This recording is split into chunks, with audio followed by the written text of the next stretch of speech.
and it's all yours. Good afternoon, everyone. It's good to see you all here. I've got one simple message to my talk. And the message is that we need to be underpinning our advances in teaching and learning with something beyond gut feeling and intuition. We actually need to be underpinning it with pedagogical research. And that's the case that I'm going to put forward today. In terms of challenges, universities are forever reconceptualizing teaching and learning.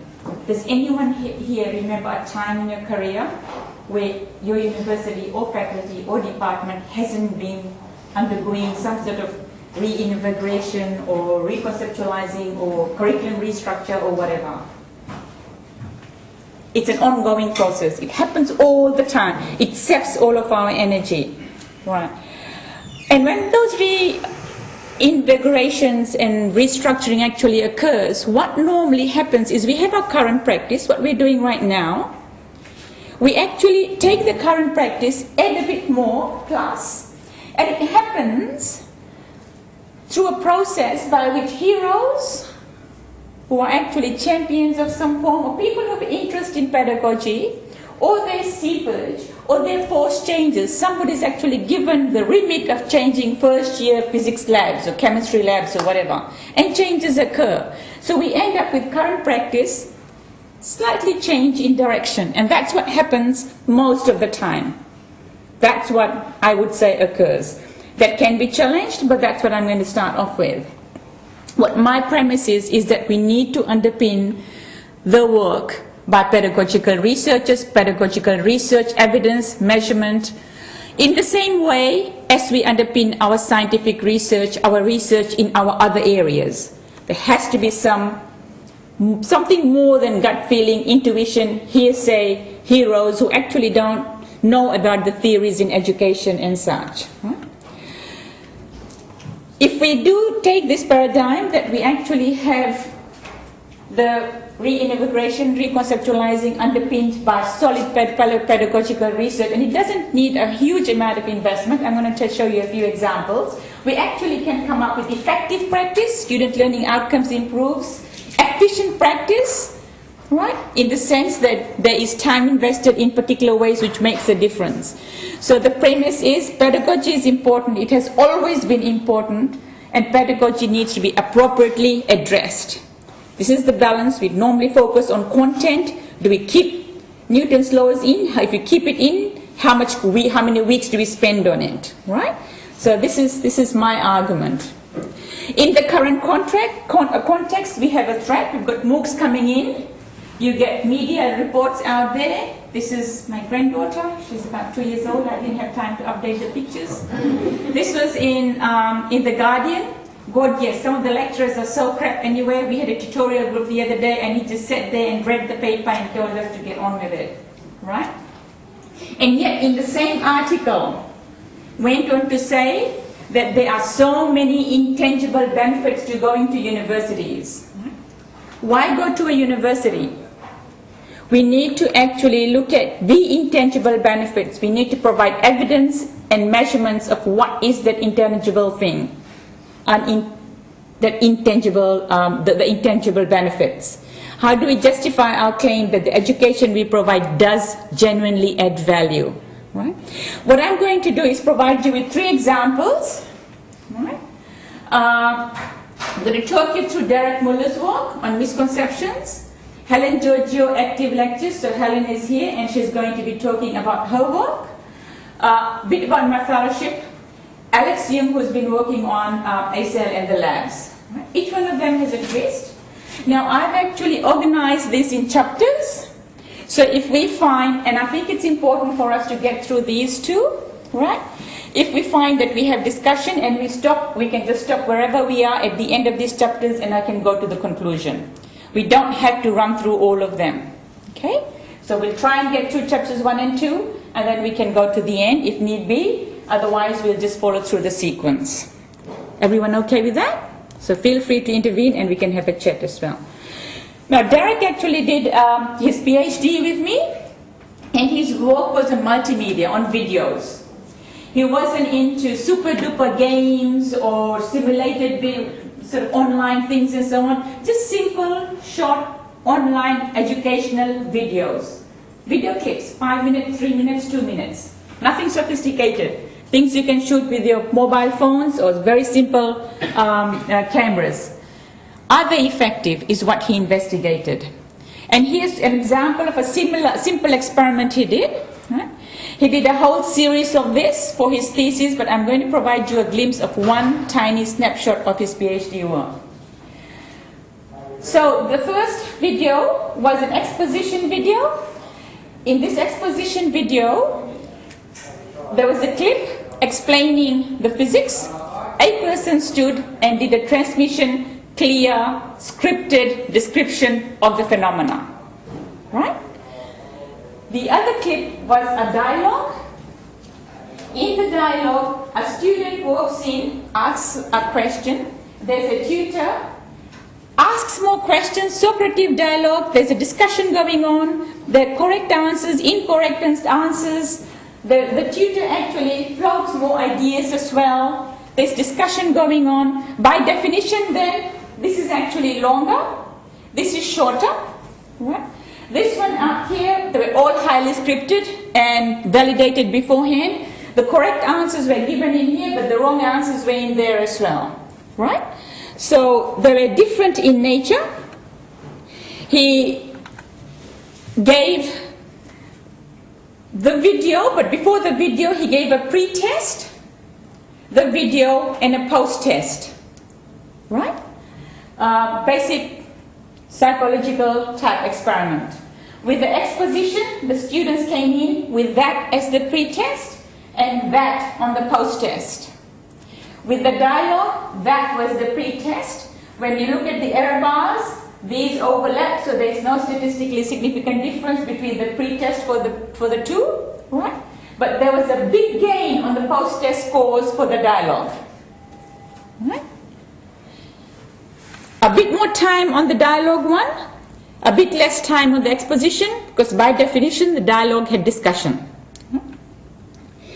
He then also, with that particular video, had a second question, and the second question, apart from the pre-test and the post-test, he had a question on mental effort.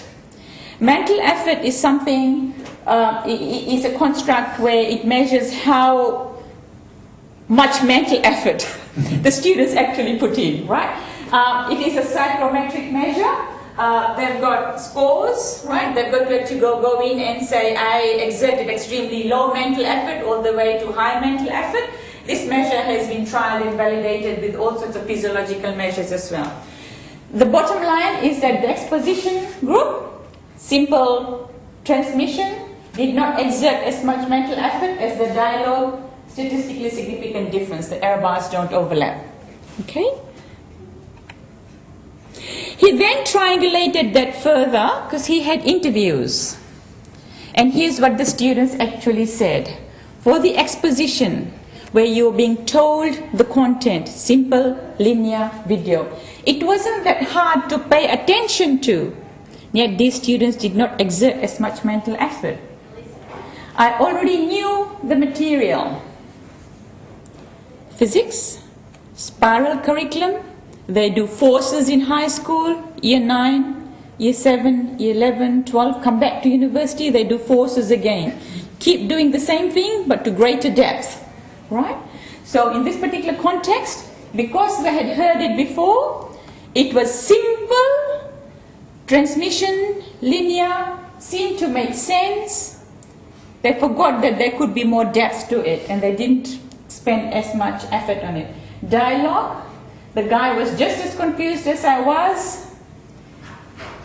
No, can't be that. So the wrong answers, the channels where you're discussing other answers which are not correct, were actually leading them to think in different ways to figure out why the wrong answer was wrong.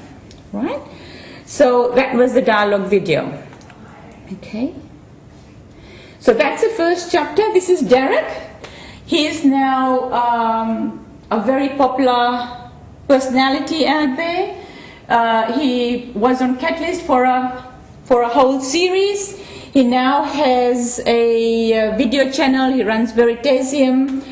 He gets hits on his website. He's running at about 1 million hits. And he's going places. But basically the twist in his story was that confusion is an inherent part of learning. As a teacher, confused students is not that bad. The student evaluations almost or sometimes suffer because of that, because if you confuse your students, they actually think that they're not getting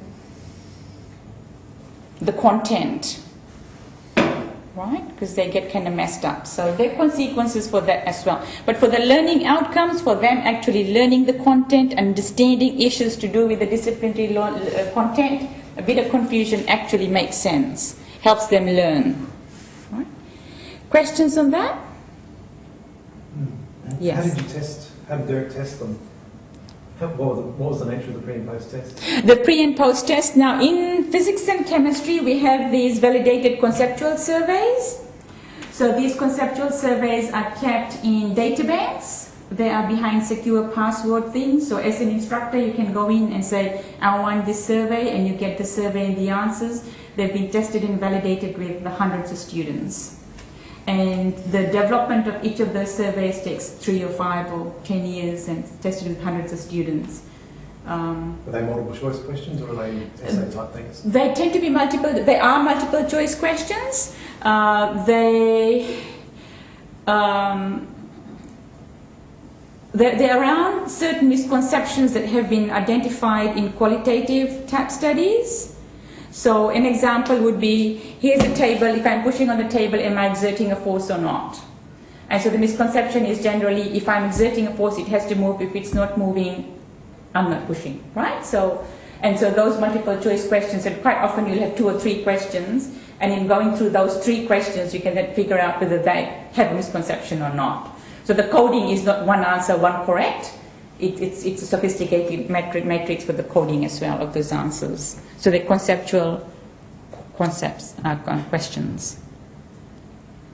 Other questions? Yes? Yes, I'm really interested in the testing of video clips and so looking at the exposition versus the dialogue method. And apart from the conceptual method, because I teach things which are not necessarily so measurable, like essay writing skills, whether you have any suggestions or other people would like to suggest more in terms of whether the dialogue is more effective than the straightforward exposition. What sort of tests could be applied to evaluate? Now Helen has actually done something called legitimation code theory, and in that particular it's a linguistic tool for looking at student understanding of certain ideas. So in that, basically you can look at how the idea develops, going from abstract, concrete, and whether in going from the concrete to the abstract, they've actually looked at the intermediate ideas or they've gone straight and made a jump. So there are other ways of coding that can actually occur to look at whether there is a difference between the pre-test and post-test. Yeah? I'll wait till you get on to Helen's chapter then. Yes, yes. So she's not going to talk about that, but she might pick up on some of these ideas. I'm not sure how that's going to pan out, but afterwards, yes. And there's also iWrite. There's a program, there are various programs in writing where they actually do code the sophistication of the connections between paragraphs and ideas in essay writing. Yes. Did you know about that one? No, but I can check that. So the idea is that you can compare exposition and dialogue, so students could watch one and then the other, one or the other, and you apply the same test. Yes. Okay. Yes. Yes. In your context there, what's the definition of confusion? What's a bit of uncertainty or totally lost, or what's the definition of confusion? The definition of confusion is that they know that there are multiple answers and they can see the validity in the different answers. They know that one of them is the right answer, because in science we do have one answer which is right? And there are other viable answers, and they're trying to tease out which answer is correct, whereas previously they thought they knew the right answer but they were choosing the wrong answer. But to shift from there to there, they've got to shift through the different. So it's competing ideas in the head. So they're prompted to do more work.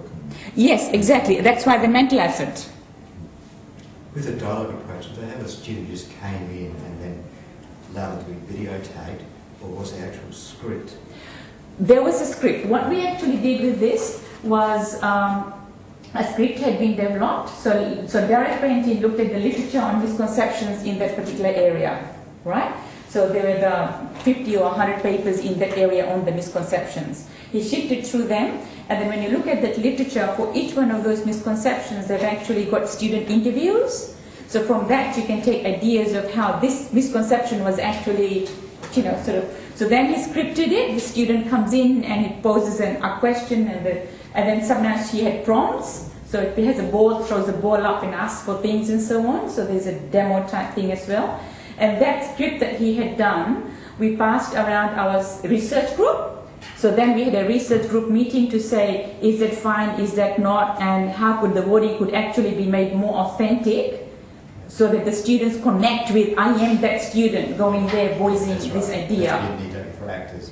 Yes, yes. So because it can be too stiff, but at the same time it has to have those viable misconceptions from the science point of view. So it had to be authentic for the student, authentic for the discipline, and it took a little while getting that match going. Yes. So the art was in that script. Yeah. You're right. And did Derek do both the two types himself, or were there different actors doing different? He had a whole, so that was a small snippet. So he actually had a sequence of videos where he had a female as well. So there was Emily who came in and did, and Jackie Hughes did a series of as well. And then he had Jackie with a student. So he did quantum, he did mechanics, he did different actors, he did male and female. And there were subtle differences in certain places, but this was the big picture out of all of them. Right? So you can check his thesis online. It's an incredible piece of work. Psychologists are using it. Educationalists are using that as an exemplar of good practice in pedagogy. Questions? No? Right, okay. I'm very proud of him. So Helen, now she's going to tell us about her work and her chapter. I'm very proud of Helen as well. Thanks, Manjula. So I'm looking, my project, or my PhD, was looking specifically at lectures, and I can speak a little bit about that later on if you have some questions about, exactly why.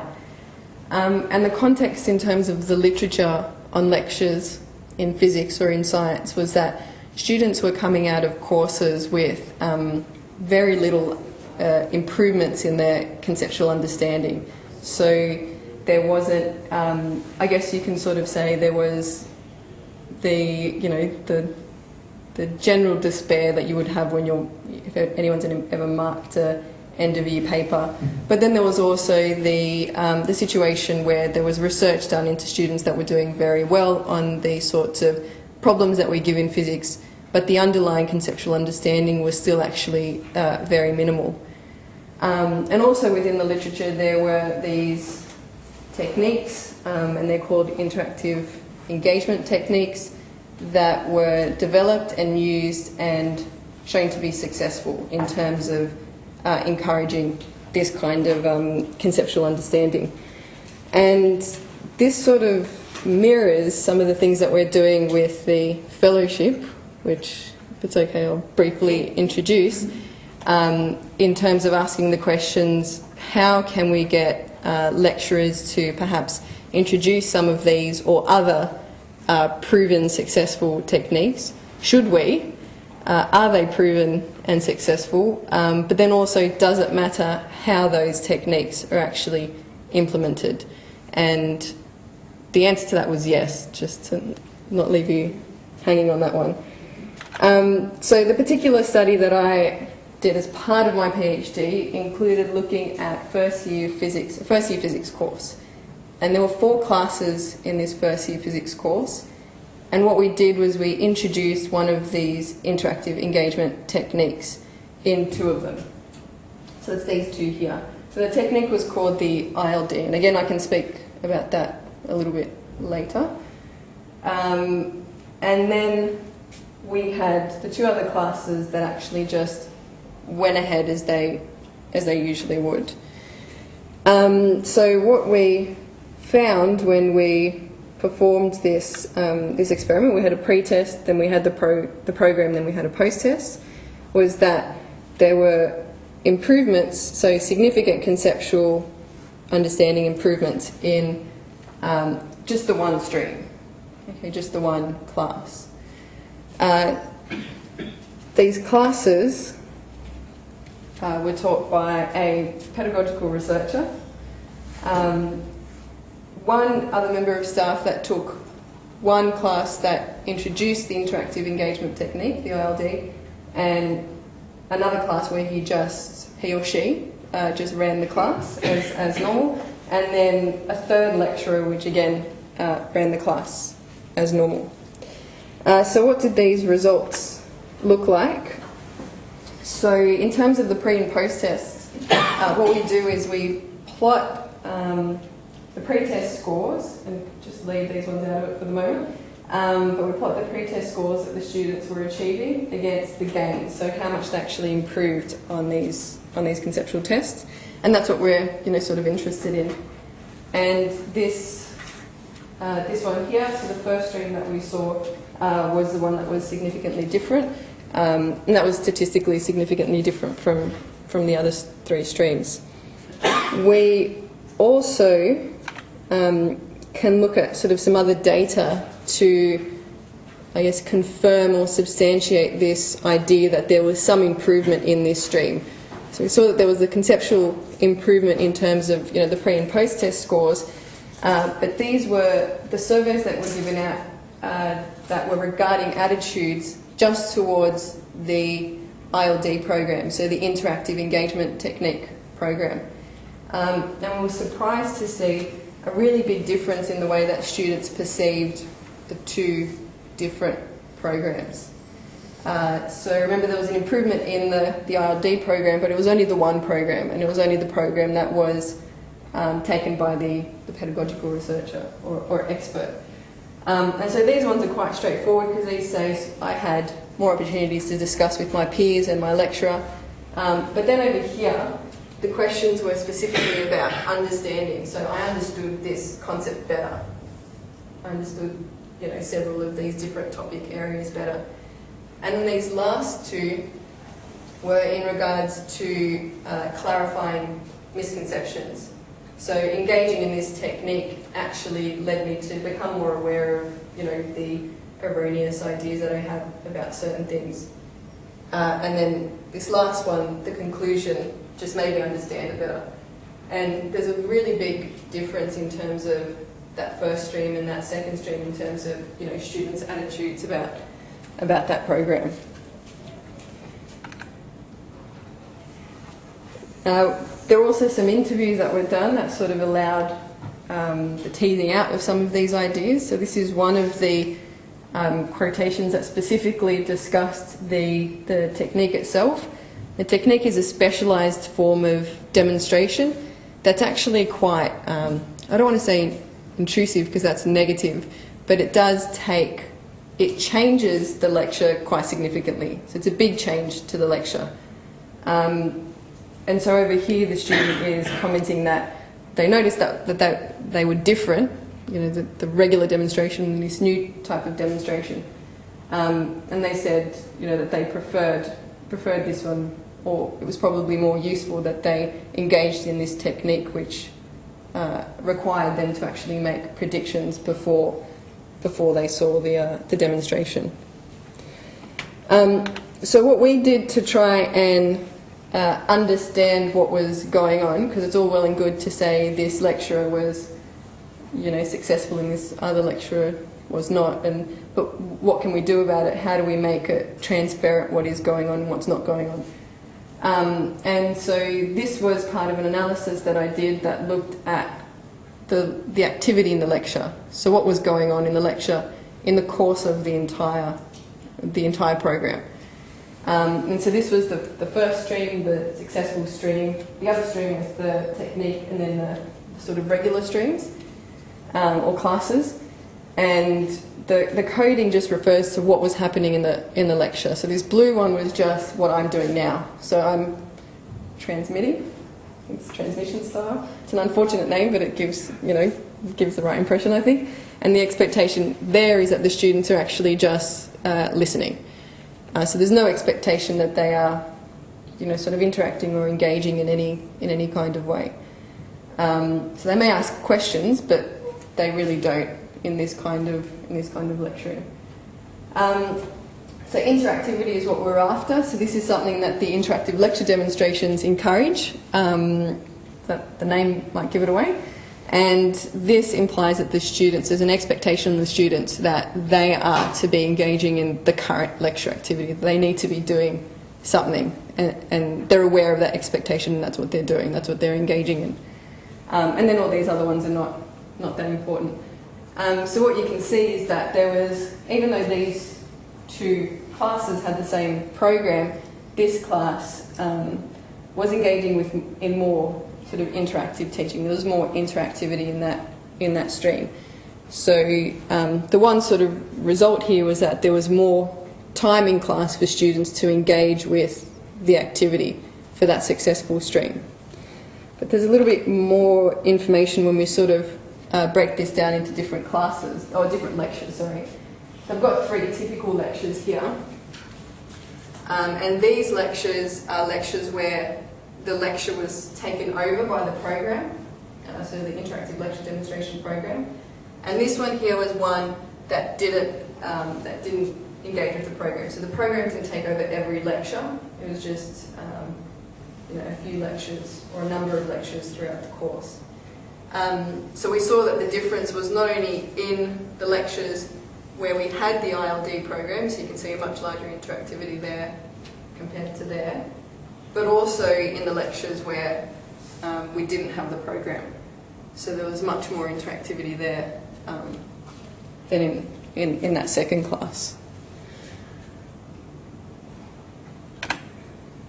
So we went a little way into sort of explaining, maybe theoretically is the wrong word, but into explaining sort of what's going on and why this is successful. And again, leading on from the confusion comment from Derek's work, the prediction allowed those conflicts to become transparent, I guess, to have, I guess the student becomes aware of them. And then, there's that formulating that explanation and matching it to each of these contexts. When we related it back to the literature, there were sort of a few interesting things that we found. That wasn't the first time that this link to pedagogical researchers was made, and that a lot of the studies that actually report on the successes of programs were studies that involved either the designer of the program or some sort of pedagogical expert. So there wasn't that much insight into what was happening when these programs were outside of the hands of those, designers or pedagogical experts, and what we could do to make them successful in those contexts as well. And then this other one up here, which I gave a talk about at a conference a couple of years ago, was that when programs are unsuccessful, we tend not to publish them because they're not publishable. But then we don't really get the information that is very rich about, programs that are unsuccessful. So I think that's it for me. What was the PER? Oh, sorry, so PR is an acronym for our research field, which is physics education research. Yeah. Can you explain in a little more details what the lectures were?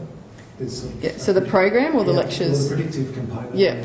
So what happens is, instead of lecturing content, there are a series of demonstrations that are performed where an 8-step process is completed during each of them. So you would show the equipment, you would explain what was going on, or you would perform the experiment without displaying the data or the results. Students would have to predict what is going to happen in that experiment. They would have to write it down on a prediction sheet, and then we show what happens and then they record that on a sort of sheet that they can keep for their records. So they would predict it individually, and then they would predict it once they had a chance to discuss with their peers. And so there was a series of those, instead of actually saying, you know, this is heat and temperature, heat means this, temperature means this is how the temperature of this amount of water changes with this much energy going in, and that sort of thing. So, assuming all those lectures are structured roughly the same between Yes. ILD 1 and ILD 2, and you've attributed the difference being to the pedagogical researcher delivering, facilitating, whatever they were doing in the first one, what's the actual difference there? Just because... So the part of the difference, the measurable part of the difference was the time. So what I noticed was that there's a discomfort around allowing the control of the lecture to go out of your hands. So activities where you would need to, you know, have that individual prediction and then have the group prediction, that wasn't happening. So it was sort of either a shorter period of time, or it wasn't overseen. So it wasn't not police probably the wrong word, but it wasn't, you know, the individual and the group predictions were not encouraged or made sure that they, you know, went to their entirety. So it sort of lost a lot of its purpose, I think, even just in that time. the students were expected to discuss it amongst themselves. Yeah.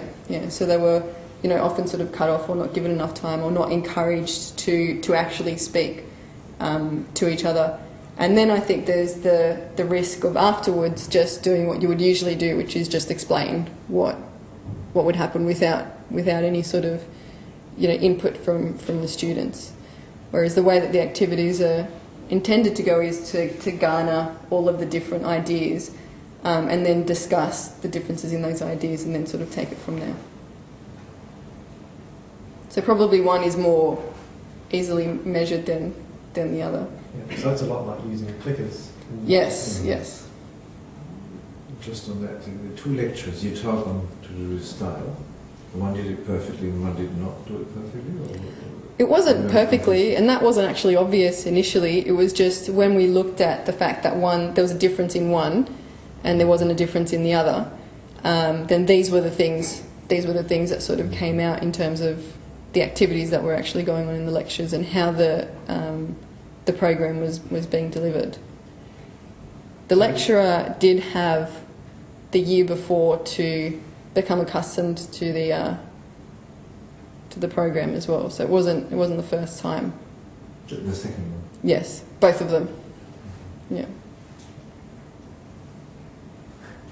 I was trying to work out how foolproof this is. So is the student or the group that derails the success, or is it the lecturer? And how can you prevent that in the future? How do you instruct the lecturers to do it in your way? I think that's a very good question, and I think that's a question that's not very clearly answered, at least sort of in the literature, and I think it needs to be more so. And I think with the ILDs, they're actually quite structured.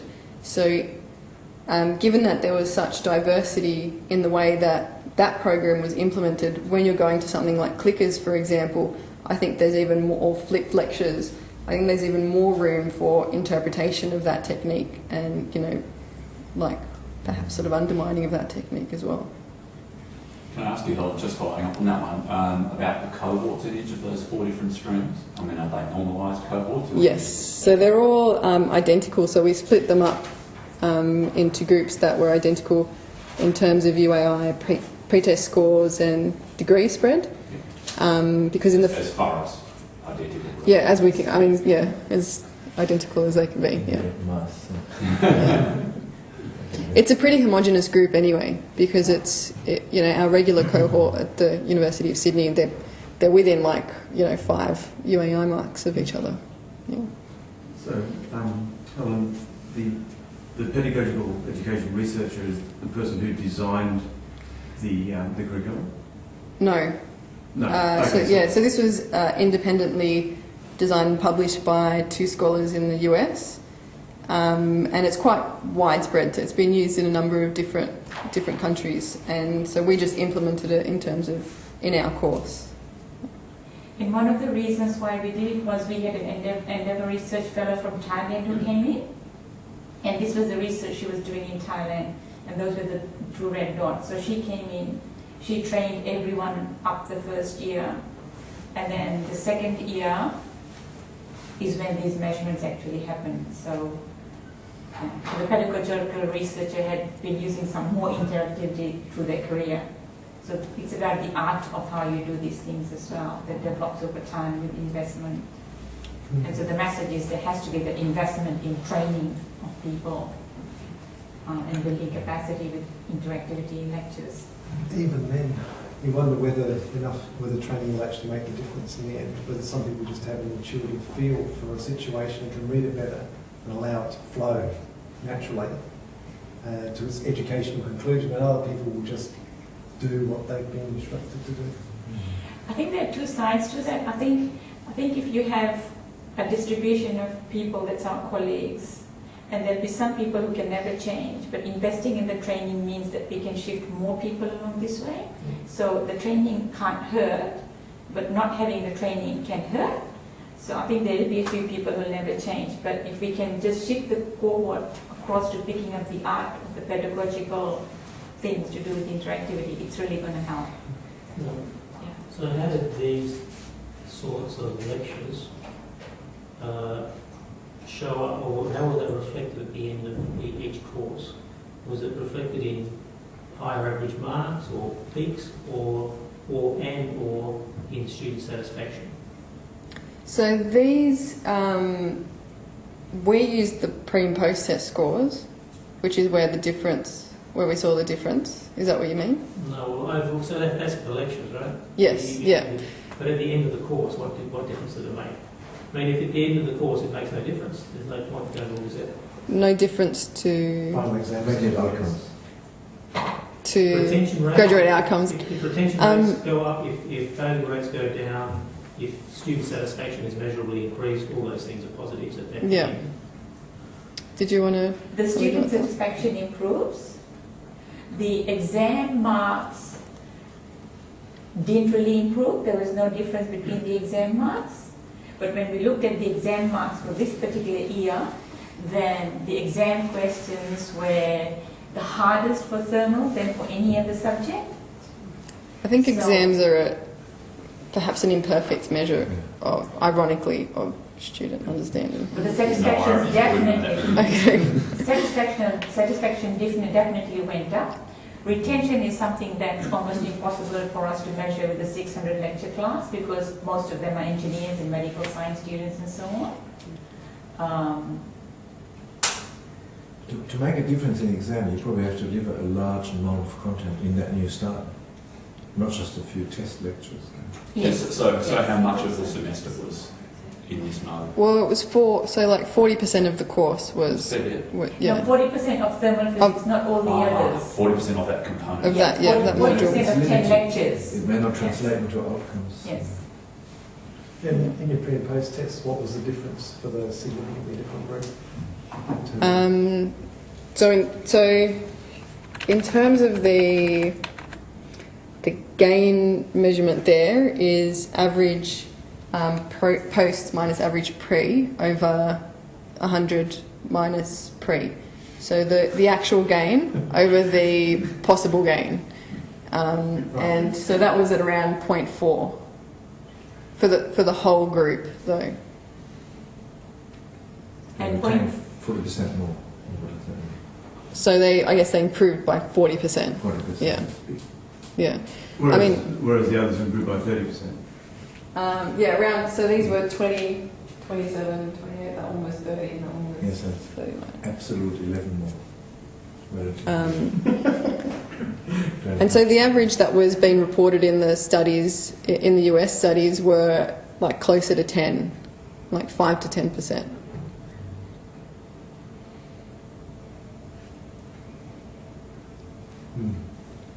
It's a large-scale study, isn't it?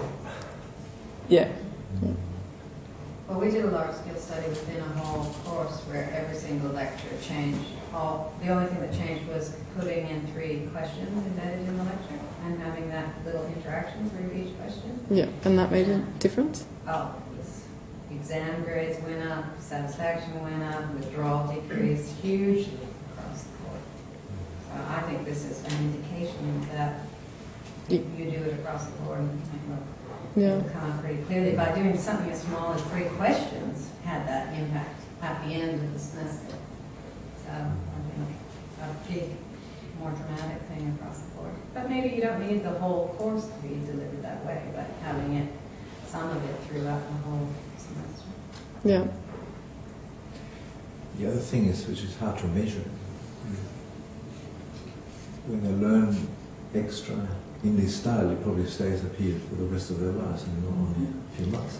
Well, that's what I suspect. And that's very hard to, that's a common sense thing, that's hard to measure. Yes, yeah, and that's what I suspect. I mean, having spoken to so many of them, having marked so many questions, I mean, exam questions and so many interviews, I think I really overestimated what I was like. I wasn't expecting, it sounds awful to say, but I was expecting, I guess, a bit more of that fundamental connected understanding, and that's not what I noticed. Have you thought about, as part of your, I guess, profiling of your cohort, to actually do, what is it?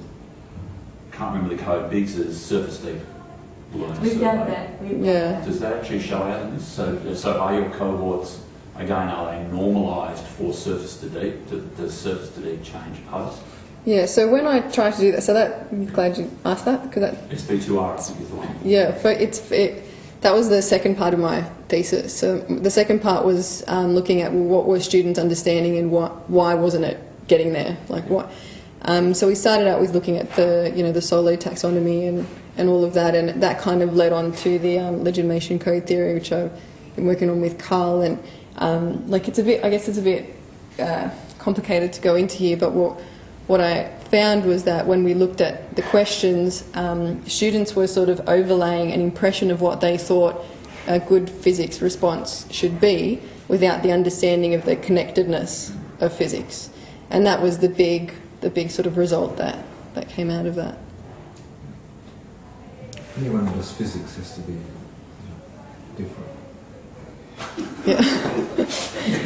And eternally normalised. Well, should I give it back to Manjula? Yes. So we're having healthy discussions as we go along. Yeah. So we find that the focus. We find that that when students go into second year and so on at Sydney, then the complaints that actually come back from higher year lecturers is the lack of conceptual understanding. So we tend to underpin our work on that conceptual understanding. So retention is something that we haven't really focused on, basically because they're from different degree programs and so on. So let's now look at my fellowship in the last few minutes. So my fellowship picks up on that lecture work. And what we are looking at doing now is taking the diagram that Helen presented. So this is the pre-test scores, right? And this is gain. This is a study that HERGA did with some 6,000 students in the US. What he did was he actually looked at pre-test scores with gain across many courses. And he plotted them on here, and he asked lecturers about how much interactivity they were using. And he found that the courses fell into certain bands. So there were courses where they fell in here, and there were low gain courses.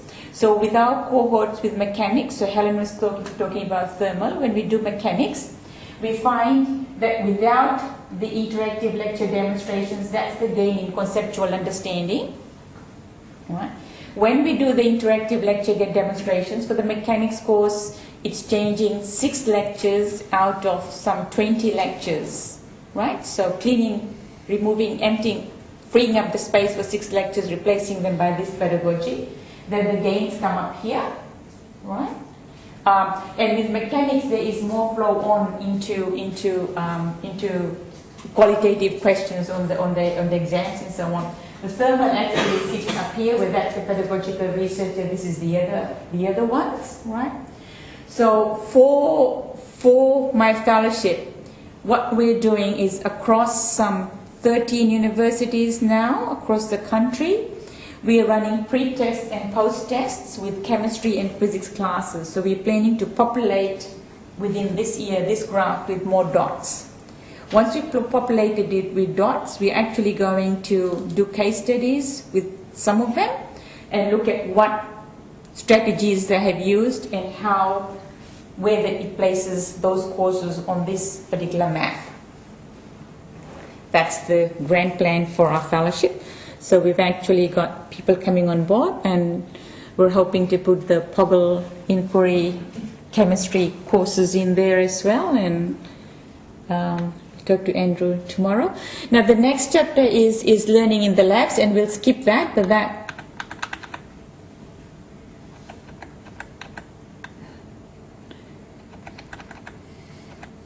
so we come back to the argument in terms of the closure. So what we actually want is for students to come in and say that the lectures were cool.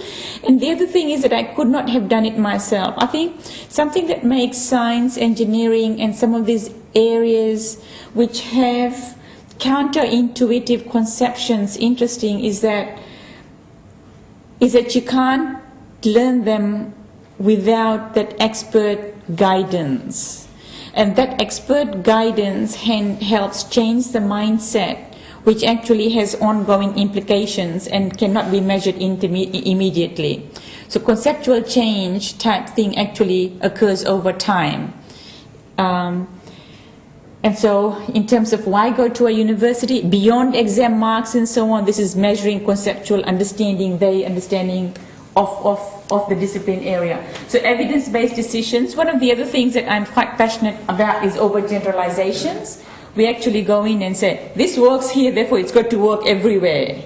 That sort of idea. I think there's a sensitivity to discipline areas and content, even though that's a dirty word, that we need to pay more attention to. So in order to go from current practice to more effective, efficient practice, we need to be doing more pedagogical research is the message. Coming back to some of the things that Helen talked about. And the implications out here for education-focused positions. There's an implication for doing pedagogical research within our discipline areas in the sciences, where we do know more of the content. We've got to invest in these things and their career pathways. And we need to be raising the profile of some of this work more systematically as well. Right? There are critical mass across discipline areas, across discipline networks that are actually gaining traction, gaining attention, working together. And that's it.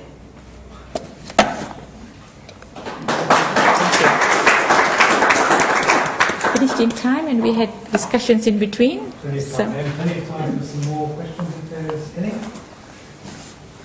What was the name of the study with 6,000 students over the order? With the 6,000 students. HERGA 1988. If you just Google HERGA, it's a classic paper. Mm-hmm. It should be, is it there? Is it referenced? Next one. Two more. No. No, but just Google HERGA 1988, yeah, that's it. Other questions?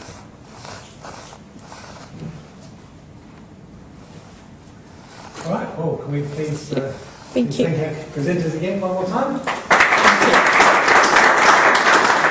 For those of you who aren't dashing off, we want them to answer a few questions for you if you're still hanging around. Thank you.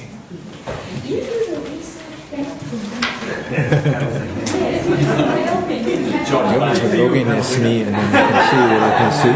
Yeah, why don't we do that?